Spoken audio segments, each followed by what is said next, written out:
আপনারা নিশ্চয়ই জানেন যে মাননীয় প্রধানমন্ত্রীজি 2022 থেকে 2047 পর্যন্ত উনি বিকশিত ভারত উনি দেখতে চান এবং সেই দিশায় অমৃতকাল শুরু হয়েছে এবং উনার যে মেইন উদ্দেশ্য সেটা হচ্ছে যে মানুষের উন্নতি সাধন, সেখানে ইনফ্রাস্ট্রাকচার ডেভেলপমেন্ট হোক, আত্মমর্যাদার বিষয় হোক, সোশিও ইকোনমিক্যাল কন্ডিশন থেকে শুরু করে সব বুঝে সুরক্ষার দিকেই হোক, আমাদের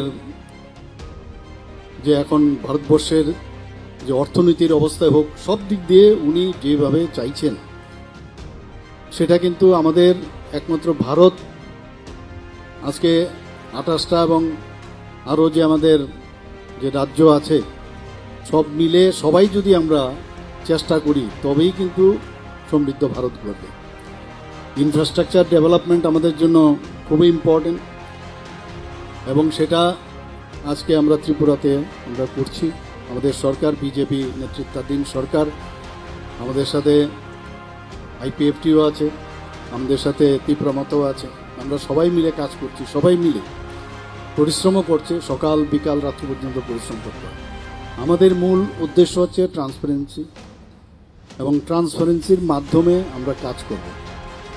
আজকে এখানে বেশিরভাগ দেখলাম যে ইনফ্রাস্ট্রাকচার ফিজিক্যালি তো একটা করলাম, এখানে সাবরুম যে গার্লস স্কুল আছে পিএমসি, সেখানে তো ফিজিক্যালি করলাম, কিন্তু বাকি সবকটাতেই আপনাদের সামনেই এখানে ভার্চুয়ালি করলাম এবং ভার্চুয়ালিও যারা অন্যান্য যে আমাদের প্রকল্পগুলোর ওখানে উপস্থিত আছেন তাদেরকেও আমি স্বাগত জানাবো এবং ওনাদেরকেও আমি সাধুবাদ জানাবো, ধন্যবাদ দেব যে আপনারা ওখানে উপস্থিত আছেন।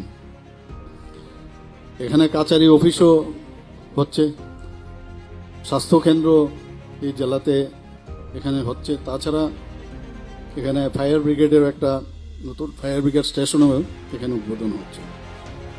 আপনারা এই 32 কোটি টাকা এবার আমরা আরও আমাকে বলেছে যে আরও অনেক উদ্বোধন বাকি আছে, কিছুদিনের মধ্যে হয়তো আবার আসতে হবে।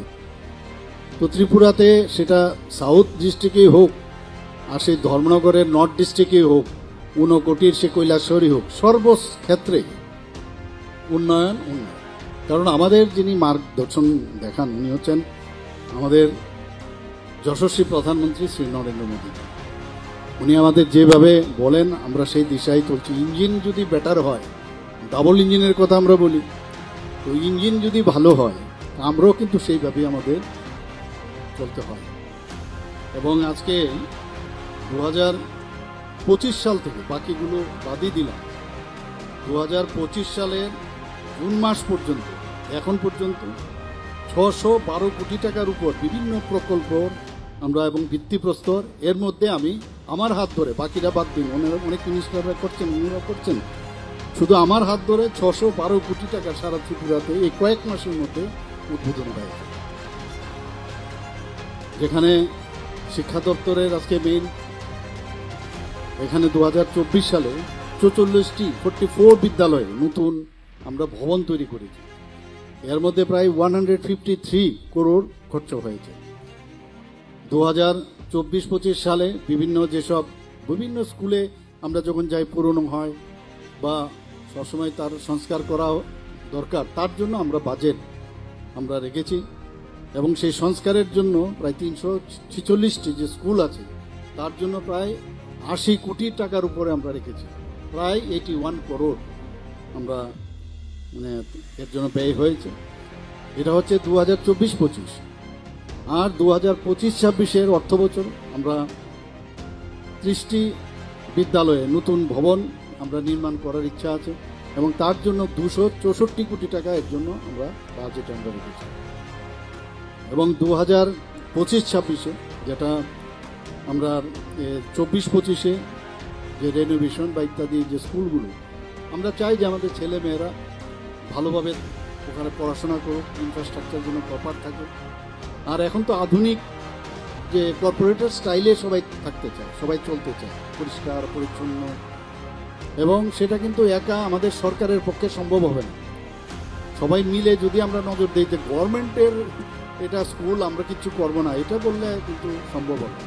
যারা কর্মচারীরাও আছেন তাদেরকেও আমি বারবার বলি যে আপনারাও নজর দিন, বাড়ির ঘর যদি আমরা পরিষ্কার পরিচ্ছন্ন রাখতে পারি, পয়সারও সুবিধা নেই, গভর্নমেন্ট কোনো জায়গায় টাকার জন্য কোনো কিছু হচ্ছে না সেটা না।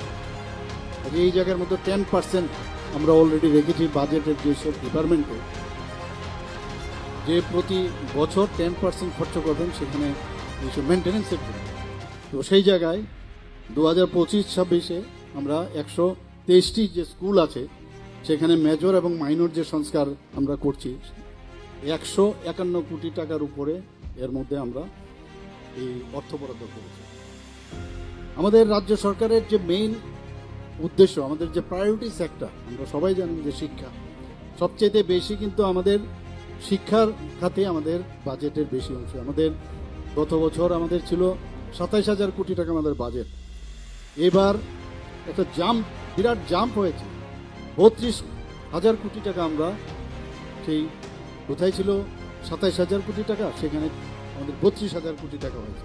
এটা কিন্তু এমনিতে হয়নি, সেটা এই কারণে হয়েছে যে গভর্নমেন্ট অফ ইন্ডিয়া বুঝতে পেরেছে যে ওনারা প্রপারলি, এই ত্রিপুরার সরকার প্রপারলি টাকা খরচ করছে, তবেই আমরা বিভিন্ন খাতে আমাদের কিন্তু সেই টাকাটা দেওয়াতে কিন্তু সেটা বেড়েছে।